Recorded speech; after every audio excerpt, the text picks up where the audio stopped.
Elevemos nosso canto às musas heliconíades que habitam o alto e sagrado monte Helicon, e dançam com seus delicados pés ao redor de uma fonte de águas sombrias e do altar do poderoso Crônida.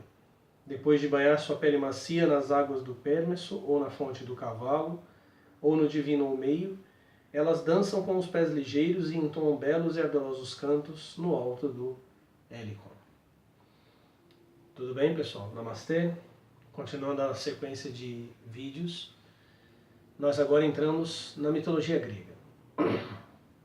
E a primeira coisa que nós devemos fazer para seguir adiante é compreender que o mito grego transcende a nossa mera ideia de politeísmo. Quando nós olhamos para a mitologia grega, nós pensamos apenas que se tratam de muitos deuses e histórias, às vezes contraditórias, e que isso resume os mitos gregos. Não resume. Havia uma poderosa mentalidade e, principalmente, havia uma mística poderosa que envolvia a mentalidade dos gregos, da qual nós devemos nos aproximar para conseguir entender a visão dos deuses que os gregos tinham. Eu fiz questão de iniciar esse vídeo e essa parte da nossa conversa com uma leitura da invocação às musas feita na Teogonia, de Hesíodo.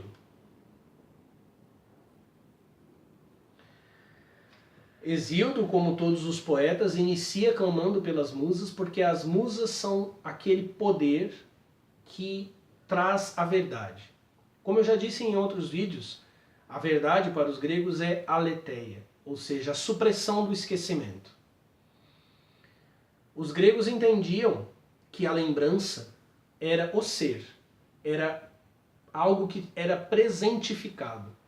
E essa ação de tornar algo presente era justamente o poder das musas. Dentro da linhagem dos deuses, as musas que cantam a memória, de onde vem o termo que nós usamos hoje, museum, o lugar das musas, as musas que cantam a memória, elas não cantam um passado remoto, também não cantam um futuro, elas cantam um eterno presente. Logo no começo do cântico nós vemos a fala sobre o monte onde elas habitam, o Helicon. Isso não é apenas para localizá-las geograficamente. Quando os gregos diziam que Hades governava o reino do mesmo nome, que Poseidon era senhor dos mares, que Zeus era o senhor do Olimpo, esse não era apenas o lugar onde eles moravam, era a própria essência deles.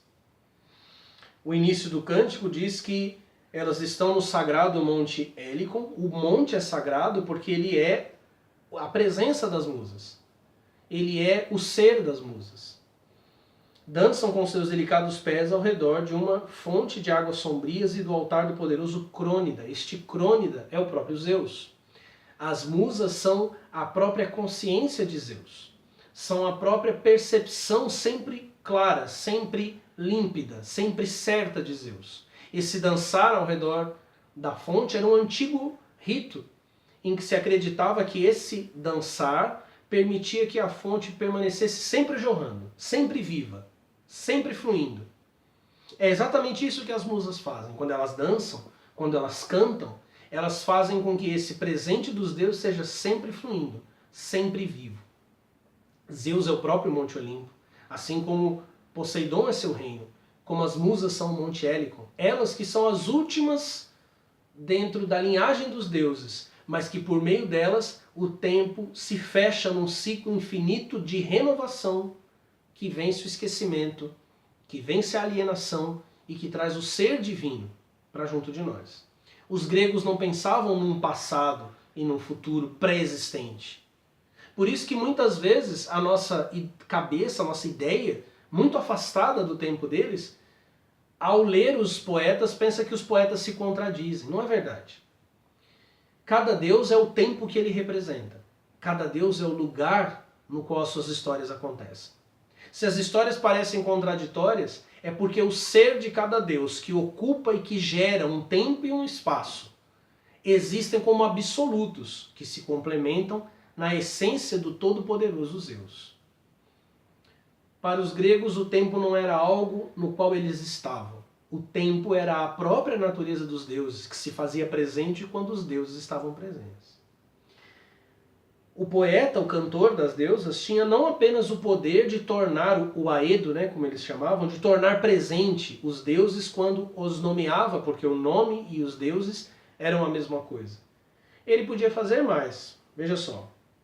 Se alguém carrega uma dor recente na alma e consome seu coração em grandes aflições, quando ouve o aedo, o servidor das musas, louvar os feitos gloriosos dos ancestrais e dos venturosos deuses que habitam o Olimpo, logo esquece o sofrimento e as preocupações, já que os dons dos deuses, das deusas afastam seus pesares.